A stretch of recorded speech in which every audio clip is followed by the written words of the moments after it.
And good morning, good afternoon, good evening to each and every one of you. Welcome. Welcome to this event being co-hosted by WRI and the Alliance for Global Water Adaptation. We're happy to virtually see you today on this May 4th. Great. People are coming in right now. Fantastic. Great. So here we are. New insights on nature-based solutions for adaptation, ramping up action through NBS initiatives. Welcome to our webinar today. I'm the opening speaker. My name is Craig Hansen. I am a vice president at the World Resources Institute. I oversee our work on food, forest, water, and the ocean, which clearly fits into the topic of today's session. And I want to thank our co-host for today's events, AGWA, the Alliance for Global Water Adaptation, for all the great work that they do on these issues. And you've come to a great session to kick off your day with an expert panel on some new research findings. As many of you may have seen in the most recent intergovernmental panel on climate change report on impacts, adaptation, and vulnerability, that it highlights the enormous potential of nature to reduce the risks of climate change and to build resilience. At the same time, the political momentum for adaptation is growing, as well as its funding, right? For example, at COP26, 137 countries committed to collectively end forest loss and land degradation by 2030 as part of the Glasgow Leaders' Declaration on Forests and Land Use. Signatories also affirmed their importance for all forests and for adapting to the impacts of climate change and maintaining healthy ecosystems, as well as limiting global warming to 1.5 degrees. Funding pledges also followed. You may recall there was a total of $19 billion was pledged to help protect and restore forests globally, including 1.7 to help indigenous peoples and local communities exercise decision-making and design roles on their climate programs and financial instruments. And with regard to funding, there's global efforts emerging on adaptation, $450 million in commitments for locally led adaptation. The Adaptation Fund announced a record $356 million in new pledges. And there was $413 million of commitment for the GEF's Least Developed Countries Fund. So a lot of financing moving into this space. Now, before we go any further, let's briefly settle on a couple of terms that they're going to hear a lot of during today's sessions. First of all is nature-based solutions, which the IUCN defines as actions that protect, sustainably manage, and restore natural and modified ecosystems to address societal challenges effectively and adaptively, and that simultaneously provide human well-being and biodiversity benefits. So that's nature-based solutions. Adaptation is the other term you hear a lot about today, which is defined as the process of adjusting to actual or expected climate change and its effects, the process of moderating, avoiding harm, and the ability to exploit beneficial opportunities. That comes from the IPCC. So you hear a lot about today this nexus of nature-based solutions as well as adaptation. So bringing together these two concepts, nature-based solutions for adaptation, right, can play a key role in managing the climate change crisis while yielding critical environmental, economic, and social benefits. And as a new research paper from WRI you're going to hear about today that's just launched indicates multi-stakeholder, multi-year, and multi-country initiatives centered on NBS have great potential to expand adaptation goals into their activities and reach more stakeholders. However, we need to figure out ways to better coordinate and leverage nature-based solutions and adaptation so they can play to each other's strengths. This new paper finds that although most nature-based solution-centered initiatives do not intentionally address adaptation, they can play a role in scaling adaptation by incorporating relevant content into their offers. And you'll hear about a bit more about that today and how to do that. So as the world faces the urgent need to reduce climate risks and adapt to both current and future climate impacts, expanding existing nature-based solution initiatives to promote solutions for adaptation as well can help to achieve a more resilient world. If we're going to adapt, we have to leverage nature-based solutions. And today, you're going to hear from some of the authors of a new WRI study, as well as two expert panelists about opportunities for leveraging nature-based solutions for adaptation. We're going to feature in particular two panelists, Alok Barnwal, who's a senior climate change specialist from the GEF, the Global Environment Facility, and Lubaina Rangwala, who's program head for urban development and resilience for WRI India. So get ready for an exciting conversation and insights from global experts about nature-based solutions for adaptation And first, to kick things off, I'm going to turn to our keynote presenter, John Matthews, who's the Executive Director of the Alliance for Global Water Adaptation. John, the floor is yours. Thanks so much. And good morning, good afternoon to you all. I'm really happy to be here. Can you see my screen? Yes, we can. Okay, excellent. I want to build on Craig's initial comments. How do we take a lot of this promise, this momentum that we see beginning to emerge globally, and make it into something that actually turns into really good projects around climate adaptation, around NBS. And I'd like to take, even though the focus of my talk is about political will, I'd like to frame it around the idea that we have a challenge about it, focusing on projects rather than thinking about whole programs, about a consistent type of outcomes that result in good NBS projects. I want to start off with a really important sense of space about where we are right now. If we look just over the last 15 or 20 years, only about just focusing on the water sector alone, which probably represents the largest part of NBS investment, only about 1 to 5% of a global investment in infrastructure is coming through an NBS format. That is a remarkably small number. The numbers that Craig was throwing around, say with Jeff, they are serious money. They, in many cases, they represent new money on the table, but we're not necessarily there yet. These are we have yet to see real projects going to scale in many institutions to date. And I want to tell 3 really quick stories to get some sense of the larger landscape that I think that we're confronting. I have a good colleague. She's at the World Bank. She comes from a policy background, and she was approached a couple of years ago by some colleagues in Tanzania. They said to her, we have a great idea for a project. We'd like to be able to do a nice NBS project on groundwater management for this region in our country.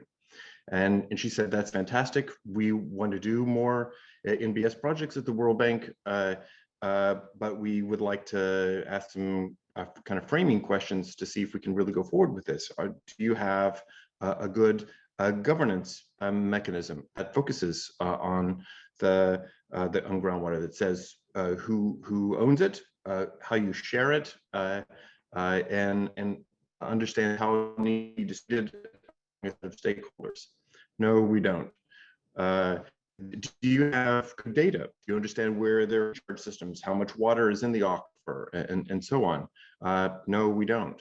These are the kind of technical challenges and governance challenges that we often really face, even when you have a donor or a finance institution and people on the ground that want to do an excellent project, a really solid project that would have a clear, documented resilience benefits. And how do you overcome? I have 2 positive examples that I think show where things may be headed.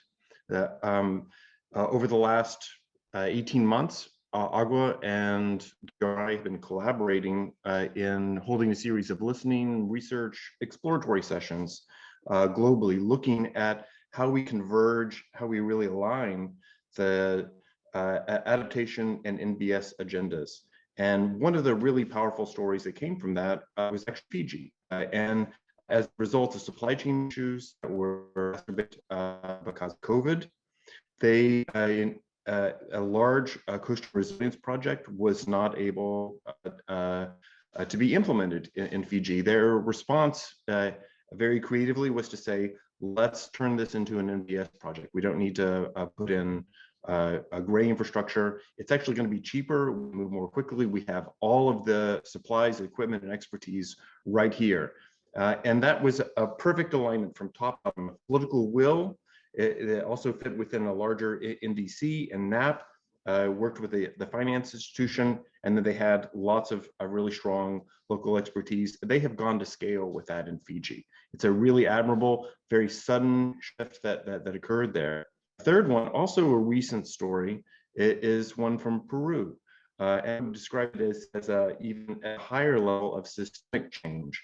Peru has become a kind of flagship institution around their national climate goals, their NDCs, and integrating NBS. And they recognized that in order to take NBS to that level, to have a full alignment, they actually needed to make much more systematic changes.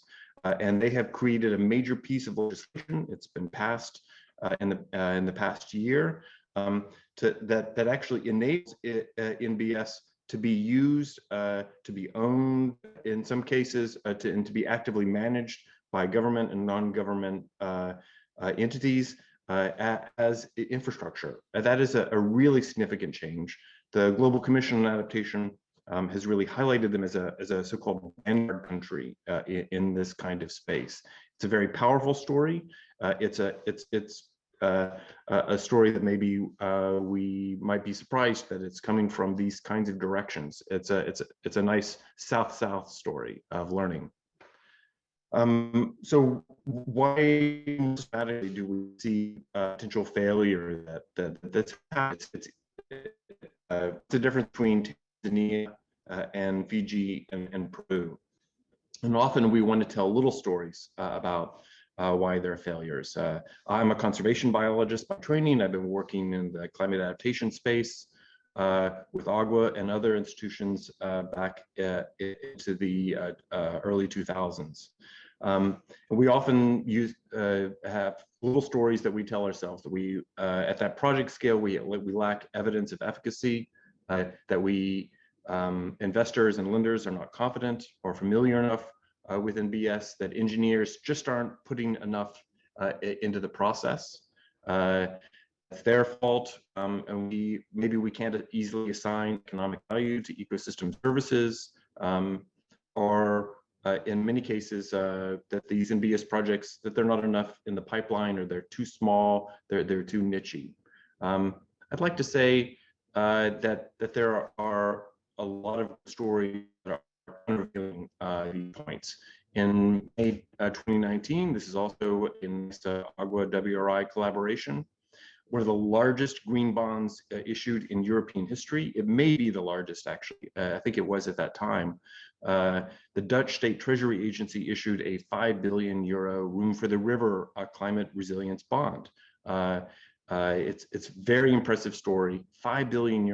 That is going to scale. It is both spatially and financially, and doing something really innovative, and represents a major alignment between these two agendas. And again, it's a national government that's behind this. It represents a huge amount of political will that's driving this through the larger process. And I would say that the lessons that I've really learned over the past year and a half working with WRI through this process, these listening sessions, is that we need to move from thinking about NBS as a project level issue to thinking about a programmatic level issue. And programs sit between policies and projects. They're the administrative systems that we use that actually make consistent, good projects. And we haven't often thought about NBS as a kind of administrative or process issues. And the words, the language, the vocabulary that we need to hear in those kinds of cases are things like, how do we adjust procurement systems, our economic evaluation systems? How do we perform an infrastructure lifespan analysis, consider multi-purpose investments? And a major lesson I think we've gathered over this period is that NBS are not a separate agenda. That is a kind of green ghetto that we risk being trapped in, that we need to think about NBS in the context of other larger issues, such as climate adaptation, disaster risk reduction, WASH, agriculture. And the conclusion that I'm pulling from our research is that these trade-offs between NBS and other kinds of options, they need to be more clear, transparent, and systematic. That's what a green-friendly approach to political will, to investment and infrastructure planning and design is to look like. That includes NBS. This is one of the first diagrams that we generate, kind of brainstorming process and trying to think about where organizations and activities, initiatives are really occurring. You think about operations to advocacy is one pole, that's the vertical axis, and then NBS and adaptation. And what we've really seen is most of the noise, most of the verbosity, if you will, is really in that NBS and advocacy space. That it's trying to tell people you need to make a change, rather than saying, actually, how do you make a change? And where the money is in particular. One of the other really telling stories from this process came from a lead engineer of a major program in the U.S. Army Corps of Engineers here in the United States, who said, over the next 30 years, we're putting $30 trillion into climate adaptation. Most NBS projects are traditional conservation projects. That's small money. Adaptation is the big money. We need to move NBS into that space and really focus on those operational agencies. And that is completely a political will motion. I'd like to end with two quotes. This one is from Zach Goldsmith. He's the UK Environment Minister. He holds other positions as well in the UK government, including a Minister for FCDO. And he recently said, our research suggests that the odds are currently stacked against infrastructure investment in nature due to our procedures. And while now is the time to accelerate the use of nature-based solutions, we do need to rebalance the scale so the natural options are considered equally alongside traditional infrastructure. And in that sense, the political will needs to engage seriously with technical practice and investing in these things. In essence, can we get the BS out of NBS? Just a final quote. What if we could design a seawall that could heal itself? We can. It's called a sand dune. This is something that's achievable, that we can pursue, that we can implement and take to scale. In the sessions, we have a great line of speakers here. We have two reports that are coming out from the Asia Development Bank this month, one exactly in this space between adaptation and in NBS and how the ADB can align the one agenda, and another one with their resilience within their water sector, which also includes a strong NBS component. And you'll be able to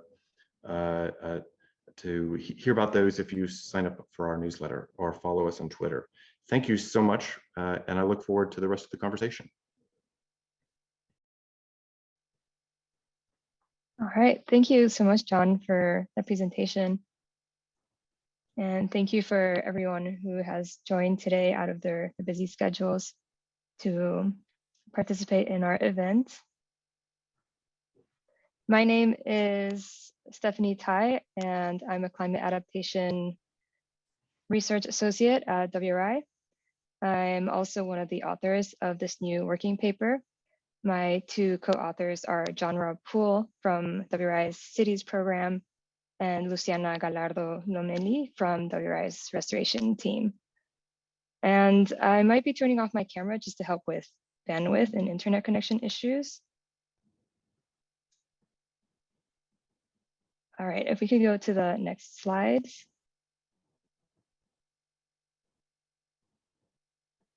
The next slide, please.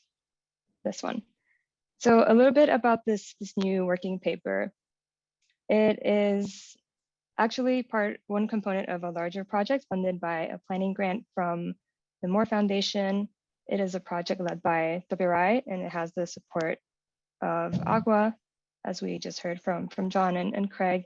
It started in the fall of 2020, and it is ending now with this event, actually. The objective of the paper is to understand whether and how NBS-centered initiatives, platforms, and funders are incorporating climate adaptation. And when I say initiatives, I mean these very large global multi-year, multi-partner platforms that are engaged in nature-based solutions. And then the next step was to understand the opportunities that exist currently for these NBS initiatives to address and advance adaptation into their efforts. So our target audiences are therefore the managers and coordinators of these NBS initiatives, funders of NBS initiatives, but also we thought it would be of huge interest to the adaptation community as a whole and to related funders of conservation and sustainable development work, because they have a lot to gain too from this topic. Next slide. The methodology of the paper is based on a literature review. We also reached out to about 40 different global NBS initiatives to invite them to participate in an online survey. We heard back from about 70 people representing 16 initiatives. And you can see the logos of these 16 initiatives on this slide.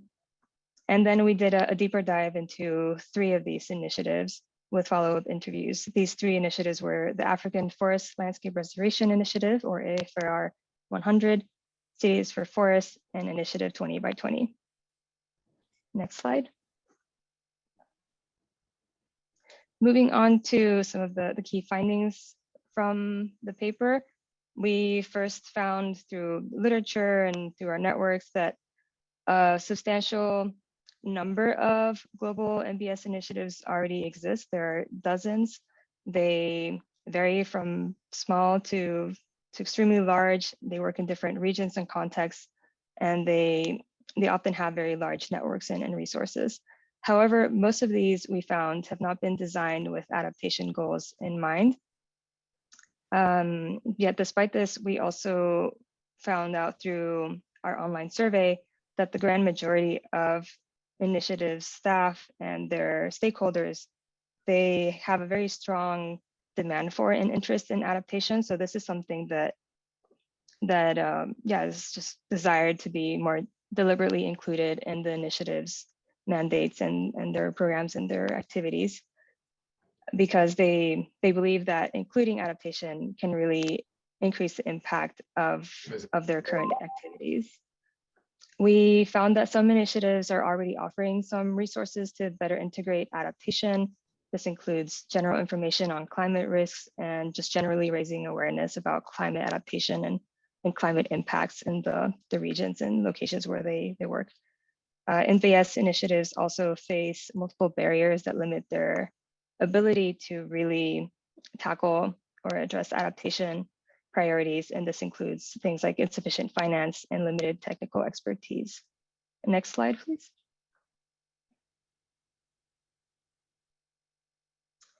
The top 5 NBS for adaptation priorities that emerged from the survey were improved water access and management, urban flooding protection, general flooding protection, increased food security, and reduced heat stress. And we also asked what would be kind of the most useful type of support that NBS initiatives could receive to better scale adaptation. And the response was facilitating access to NBS finance, and then specialized technical assistance and peer-to-peer learning. Next slide. One very interesting question that we asked through our survey was, we know what NBS initiatives are doing now. What is the desired future role of NBS initiatives? So what could these initiatives be doing in the near future to better address climate adaptation issues into their work streams? And we heard from respondents that NBS initiatives should play a larger role in unlocking financial support and access, in providing technical assistance on adaptation, and engaging in knowledge exchange on climate adaptation topics. And you can read the full responses in our working paper. Next slide, please. after we identified the barriers, the gaps, what is currently happening in the adaptation, NBS for adaptation space within these initiatives, we saw a series of opportunities emerge. And the first one has to do with just the great diversity and just large amount of NBS initiatives that already exist, and that some of them are doing adaptation activities, some of them are raising awareness about adaptation. So they're all addressing adaptation to, well, not all, but some are addressing adaptation to different degrees, but they're not all really speaking to each other or coordinating or taking advantage of their strengths to work on this issue together. So we see a huge opportunity here for NBS initiatives to just better coordinate and collaborate on adaptation efforts. We also saw an opportunity for the adaptation community, which has been working in this space for a really long time. The adaptation community has been doing nature-based solutions for many years, for resources, tools, and processes from the adaptation community to be shared more deliberately with NBS initiatives, for there to be a kind of a more proactive collaboration between these two communities. Next. One slide before. And continuing with these opportunities, we think it's important to continue investing in NBS for adaptation pilots to open the door for larger initiatives, larger programs. We heard about this from the other two speakers, especially from John. We need to move from projects to programs. And related to this, we recognize that NBS initiatives have a lot of expertise and financial savvy in just facilitating access to different types of finance, some of it very innovative. And this is something that could be tapped into to really acquire that additional funding to expand their programming into adaptation. And there is also an opportunity to better communicate and maximize adaptation benefits that NBS can deliver to vulnerable groups. It is the most vulnerable from environmental degradation are also often the most vulnerable to climate impacts. So both of these communities are often kind of targeting the same vulnerable groups, and this could be leveraged just to really show the important impact that NBS for adaptation can have on the world. And last, I won't spend too much time on this one because of just previous speakers, but there is a lot of political momentum right now surrounding NBS for adaptation. And this is a special window that we shouldn't let us pass by, because it really is an opportunity right now to raise the profile of NBS for adaptation, raise the funding for it, and to dedicate also time and resources to improving the evidence case for NBS for adaptation, and just to accelerate action on this very important issue.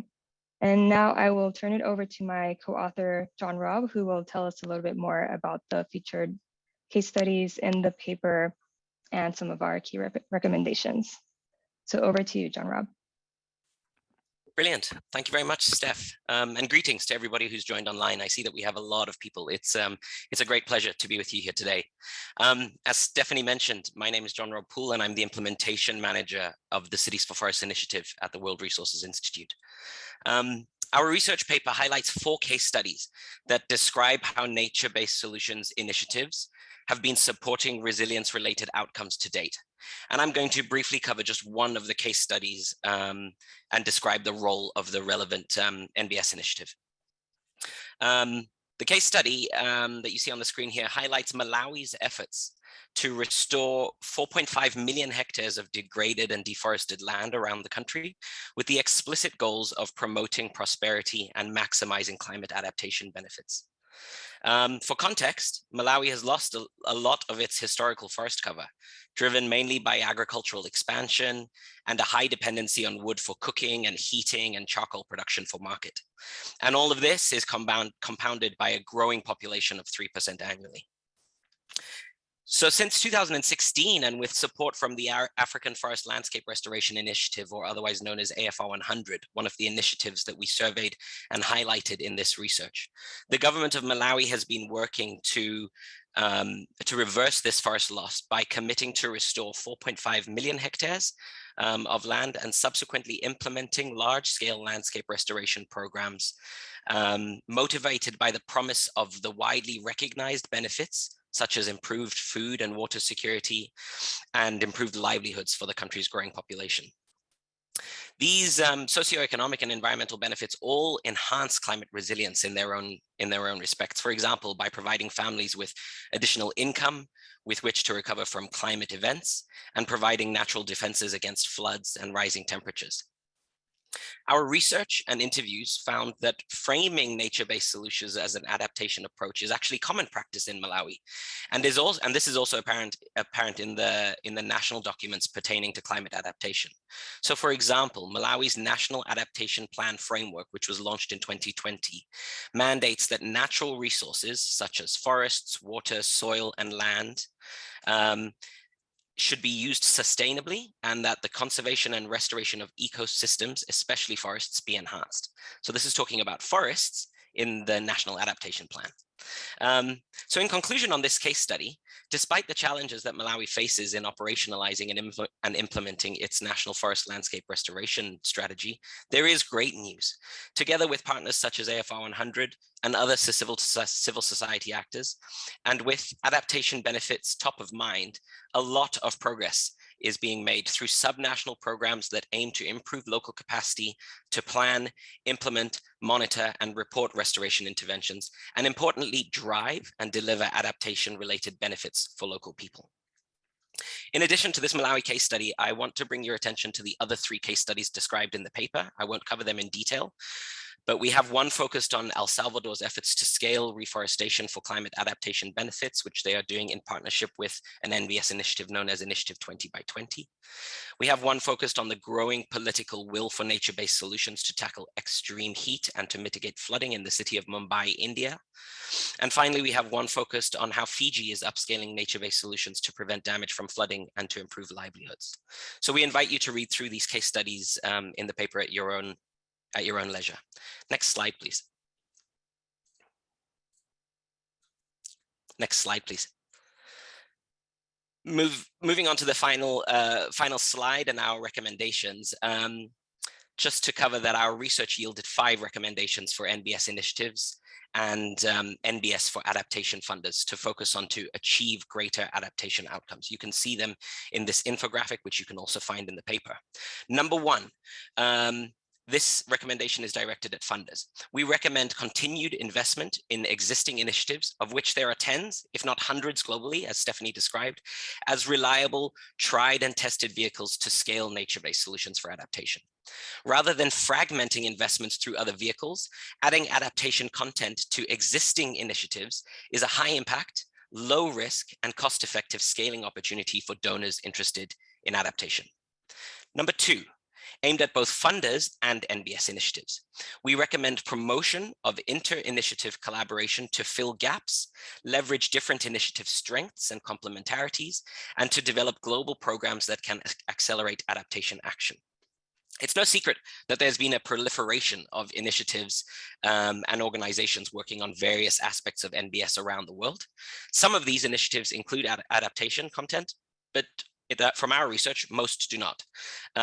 So to better leverage in these initiatives' unique strengths and offers, and to engage initiative stakeholders in a coordinated and additive way, funders and initiative secretariats alike need to promote this type of inter-initiative collaboration with an eye towards streamlining competing offers and meaningfully including local actors such as subnational governments and local organizations. Number 3, again, aimed at both funders and NBS initiatives. We recommend supporting improvements in monitoring, learning, and evaluation, otherwise known as MEL, of NBS for adaptation to strengthen the case for NBS for adaptation. Across the NBS community, we feel the need for continued improvement to our monitoring, evaluation, and learning of outcomes of NBS projects, be they adaptation-oriented or not. Enhanced monitoring and evaluation of outcomes will allow the network of actors to make a stronger case for NBS for adaptation. And funders have a role to play in financially supporting objective and high quality monitoring of NBS projects.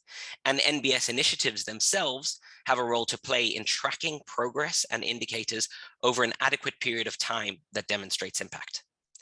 Number 4, again, aimed at initiatives and NBS funders, NBS for adaptation funders, we recommend facilitating access to finance and flexible funding. To scale NBS for adaptation, NBS initiatives can tap into their wealth of expertise in developing innovative financial mechanisms to help accelerate access to finance for pilot projects that incorporate adaptation dimensions specifically. And interested funders can help by recognizing the emerging opportunities that nature-based solutions present, and therefore deploying more grant funding through flexible mechanisms that specifically targets NBS for adaptation. And finally, number 5, this one is aimed specifically at NBS initiatives. We recommend an intentional move to mainstream adaptation into NBS programming. NBS initiatives can do this by engaging with adaptation-focused partners, organizations, practitioners, and so on, to both build their own knowledge and technical capacity on adaptation, and to mainstream adaptation goals into nature-based solutions projects from the start. With this, this concludes the formal presentation of the paper and its results. I think we are going to drop the link to the paper and the corresponding WRI blog post one more time into the chat for anybody who joined a little late. And now we'll move into a panel discussion with 2 esteemed guests moderated by WRI's Acting Director for the Climate Resilience Practice, Rebecca Carter. Rebecca, thanks, over to you. Thanks so much, John Rob, and really appreciate that, that fine summary of the paper findings, the recommendations, and of course, the case studies that really bring it all alive. So I do have the pleasure of introducing our panel. I will say first that it's disappointing especially after hearing the Malawi case study highlighted, that Teddy Komoto, who is the Deputy Director of Forestry at the Ministry of Natural Resources and Climate Change in Malawi, is unfortunately, he's been delayed, had an unexpected travel delay, so he will not be able to join us. But we do have 2 excellent panelists here with us today. The first is Mr. Alok Barnwal, who is Senior Climate Change Specialist at the Global Environment Facility, the GEF. He's a climate change and public policy professional with 15 years of hands-on experience in climate change mitigation and adaptation, natural resources management, and sustainable livelihoods in developing and least developed countries. Alok has worked extensively in nonprofit, private sector, and donor organizations on a wide range of environmental and development issues at the grassroots as well as national and regional policy levels. And our second panelist will be Lubaina Rangwala, who is the program head for urban development and resilience with WRI India. Her current work focuses on nature-based solutions to address long-term climate risk in Indian cities, and she works with vulnerable communities to build their climate resilience capacities. She is currently involved in climate action plans, disaster management, and flood mitigation measures in Indian cities. And I'm going to start off with Alok. I'll have a question for each of you and then a question for both of you. So Alok, my question for you is, one finding from this paper is the need for greater prioritization of NBS for adaptation by the finance and funding communities. I think John Rob reiterated that quite clearly in his presentation. As a representative from the financing community, it would be really valuable to get your perspective on this.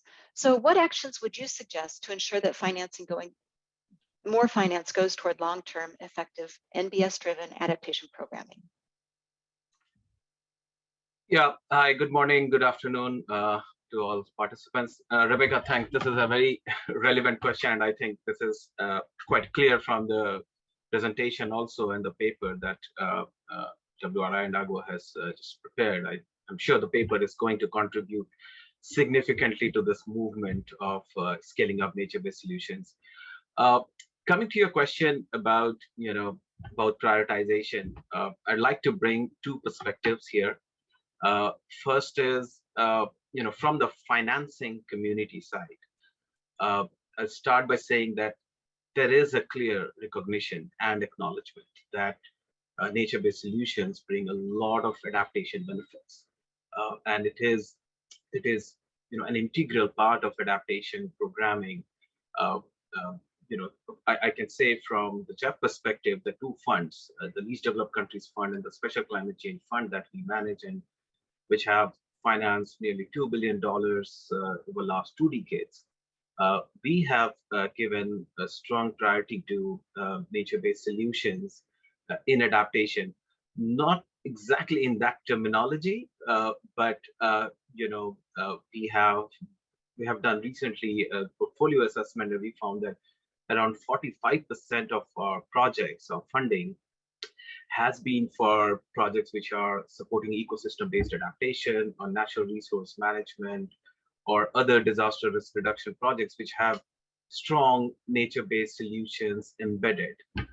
Even in other sectors like water or agriculture, there are inherent nature-based solutions. So it's not really that the funding community, particularly from the multilateral financing perspective, but multilateral climate funding perspective, that NBS is not prioritized. It is probably more of an articulation or intent that, whether it is explicitly mentioned as a priority, it is there and it is being supported, but probably, giving it more clear articulation in the strategies, in the financing frameworks will be something that probably funding community needs to do more. And I'm happy to say that we are taking a lead on this. We are currently in the process of developing our next 4-year adaptation strategy. We call it Jeff 8 LDCF and SSCF adaptation strategy. The draft is ready. It's almost endorsed by our council member. We are awaiting final approval in June. And in that strategy, we have clearly articulated nature-based solution as a theme for funding.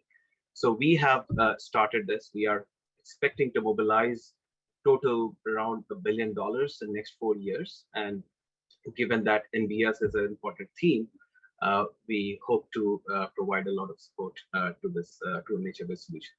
The second perspective which I wanted to say, and this is kind of flipping your question, which is it's not the prioritization just by funding or financing community. It is also prioritization by recipients, by countries, by cities, or other regions where these climate funds go, whether they are prioritizing, whether they are integrating nature-based solutions in adaptation programs or in any other programs. And that's where I think there is a lot to do. The previous speakers, John Rob and Matthew, they talked about policy leadership, the political will, and I think that is really important. There is an excellent momentum, which is great, and I think probably John Rob mentioned about the window that we have currently. And I think that demand is really, really important because most of the climate funds are country-led, like these LDCF or SCCF or even GCF and Adaptation Fund.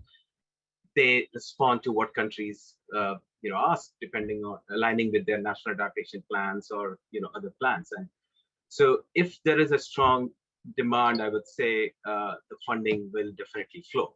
So it's there. I understand there are capacity gaps, there are evidence gaps in countries to properly plan or integrate nature-based solutions.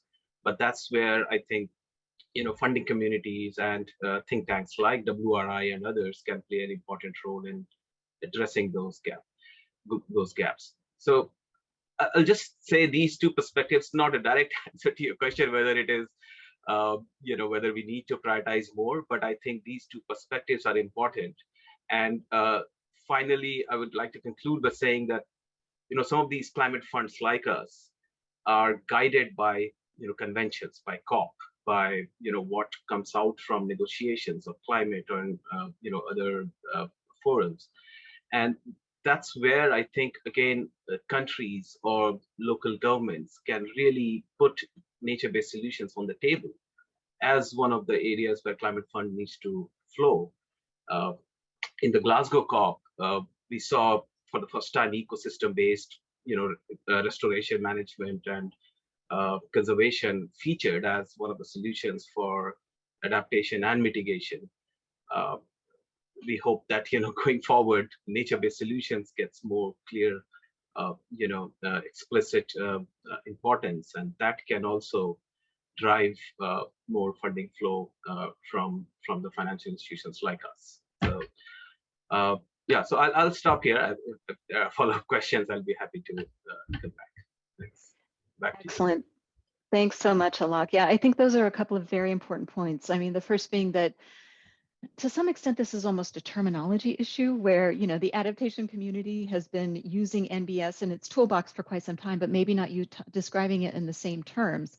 I personally found the new IPCC report's emphasis on ecosystem-based adaptation and the evidence that it presented about the effectiveness and the feasibility of NBS for adaptation solutions to be, really something that both the NBS, the adaptation communities, and those of us who work in the intersection can really rally around. So exciting times indeed. Let me turn to Lubaina now. My question for you, your work is at the intersection of NBS, climate risks, and urbanization. Can you give us some examples of ways in which NBS are being implemented in India or elsewhere to address flooding, heat waves, and other climate-related extreme events? John Rob mentioned that there is a Mumbai example in the new paper from WRI, but I think it would be great to hear from your perspective, just kind of an example to bring the discussion alive a little bit more. Thank you. Yeah. Thanks, Rebecca. I'm really excited to be part of this conversation. I think really important to be able to reflect on the need for NBS for adaptation. I think the biggest challenge that we're seeing, and this is across the country, is that there is definitely a political will for NBS, but a lot of the efforts are fairly piecemeal. Not very well integrated into broader city planning goals, initiatives. So there are sort of like this parallel planning processes running in the city. There is the development planning process, where you're talking about land use, etc. Very poor focus on natural ecosystems in the development plan or the master plan of the city. And then there are, parallel programs or initiatives that are drafted to bring importance or priority to NBS solutions. So they end up being fairly piecemeal, not well integrated into the city master plan. A lot of infrastructure is also planned parallelly along, and I'll come to some good examples as I speak about the Mumbai case. So, Mumbai, we've been, WRI has been supporting the corporation in drafting the Mumbai Climate Action Plan. They've been part of the Cities for Forest initiative for about a year now, and have signed the C4F call to action and, for bringing priority to forests and climate change through NBS initiatives. They've also signed C40's Urban Nature Declaration and really committed to certain goals like increasing 30 to 40% green cover in the city in the by 2030. And these, given the fact that Mumbai is an extremely dense city, these are very tall goals. So we've been sort of, as part of the climate action planning work with John Rob and David and others in the team, Priya, we also did a climate and land use alliance, land use assessment for the city to do a tree baseline and understand what has been the tree cover loss in the last 10-15 years. And clearly, that a lot of that background has pushed the city to increase its green cover. But again, the ways in which they're and they see it more from a sequestration argument, right? That if we plant these many trees, this is going to be the kind of increase in mitigation potential.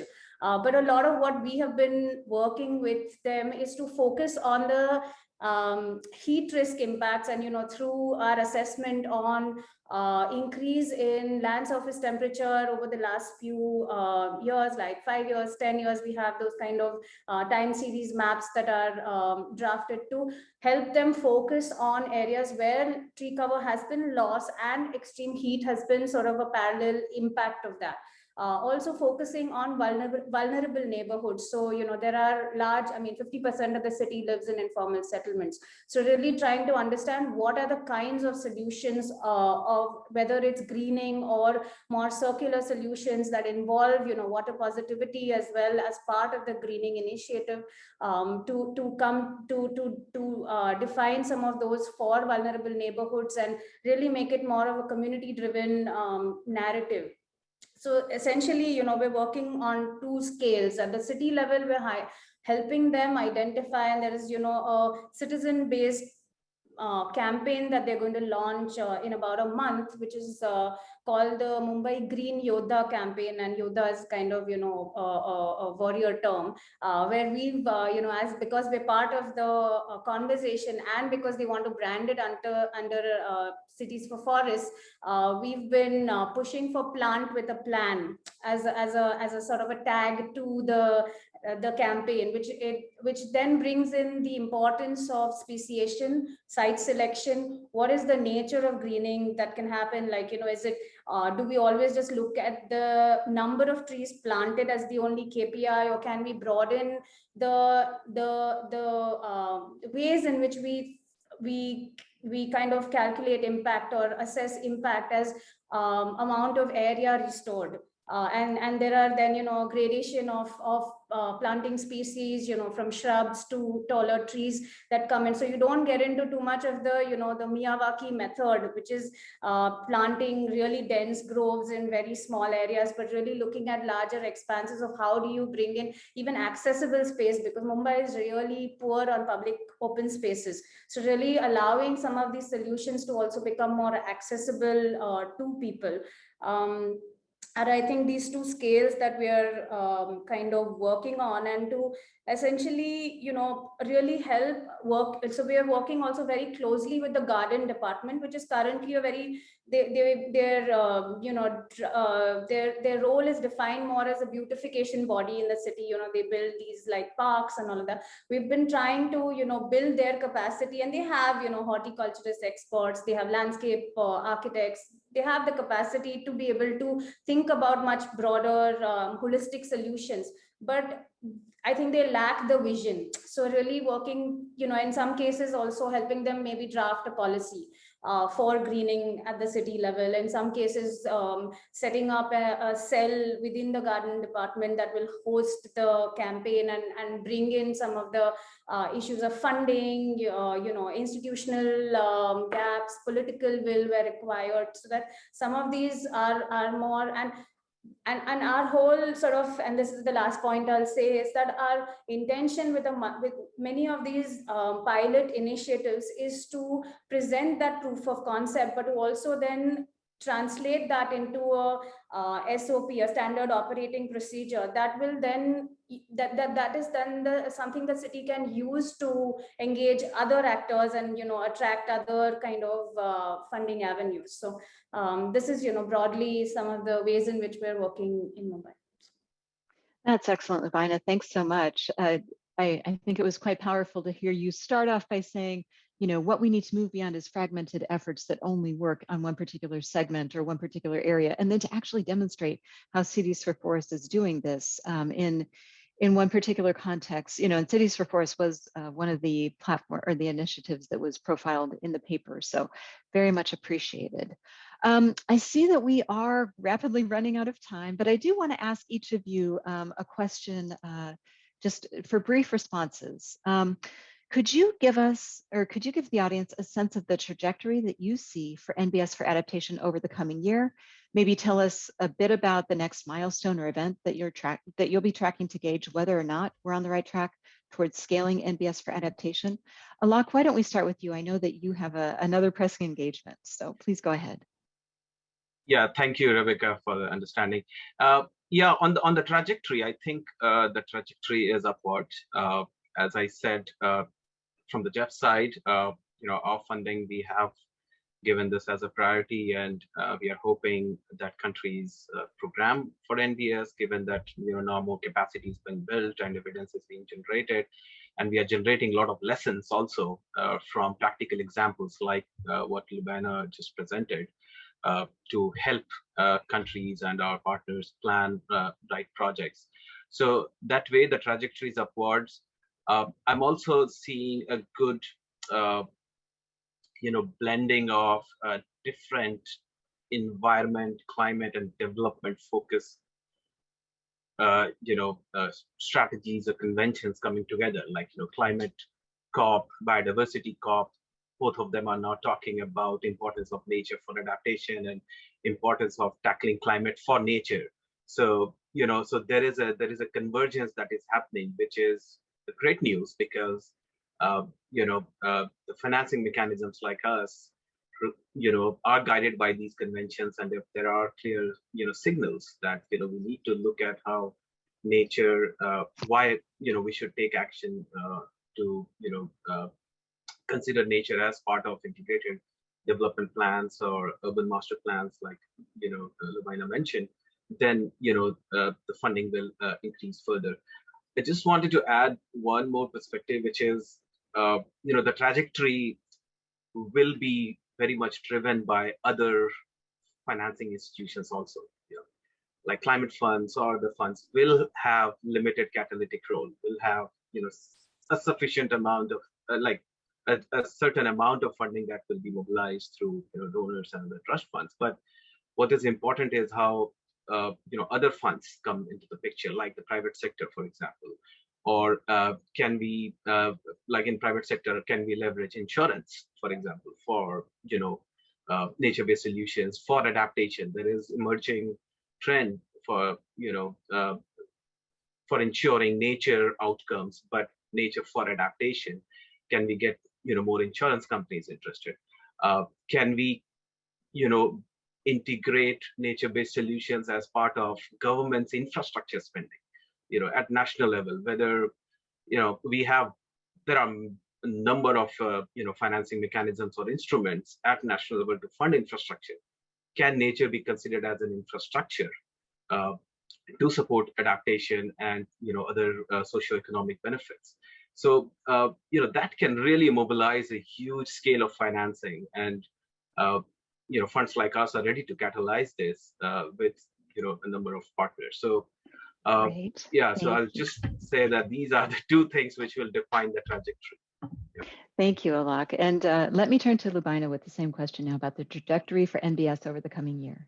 Yeah, sure. So in fact, we had an important event last week where we held a workshop on flood resilience in the city on last week on Thursday, Friday, where it was entirely hosted by the Stormwater Department, and the aim was to sort of break away from the grey infrastructure solutions that they've been actively funding and building in the city. And towards the end of the two-day conference, we've agreed that now to kind of map certain catchments along in 4 river catchments in Mumbai to break possibly concrete walls and bring NBS as part of their flood resilience strategy.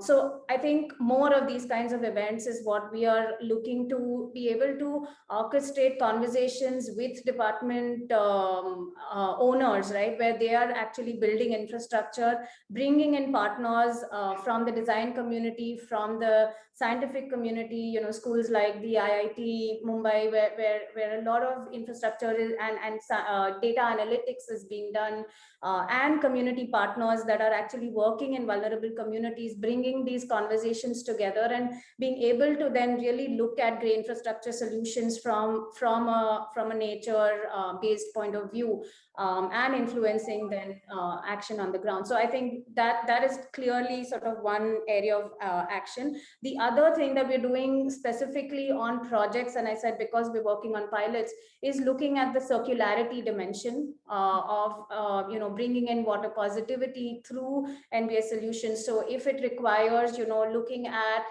sanitation issues or looking at water access issues as part of greening initiatives, really being able to even communicate that story. And our biggest, because we are sort of at the project scale, our biggest challenge is also to communicate this story to donors who are essentially looking for number of trees planted. I mean, how do you say, build the circularity story around it, and the importance of the development gap that exists in cities like Mumbai, and almost starkly different in different neighborhoods. The richer areas are a whole different world, and the poorer areas are looking at just average age of like 40 years because of the extent of pollution and climate-based risks. So I think just being able to bring these worlds together, and yeah, these are some of the things we're looking forward to in the year.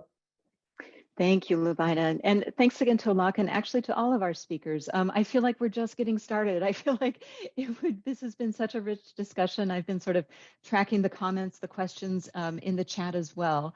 And I wish we had more time today, but unfortunately we have run out the time that we had set aside. So I do want to sincerely thank our panelists, the author team for the paper, John Matthews, Craig Hansen for getting us started with the opening remarks. And thanks to all of you for taking the time out of your busy schedules to join us today. You have the links to the paper. We would love to hear your feedback, and have a great day, everyone. Take care.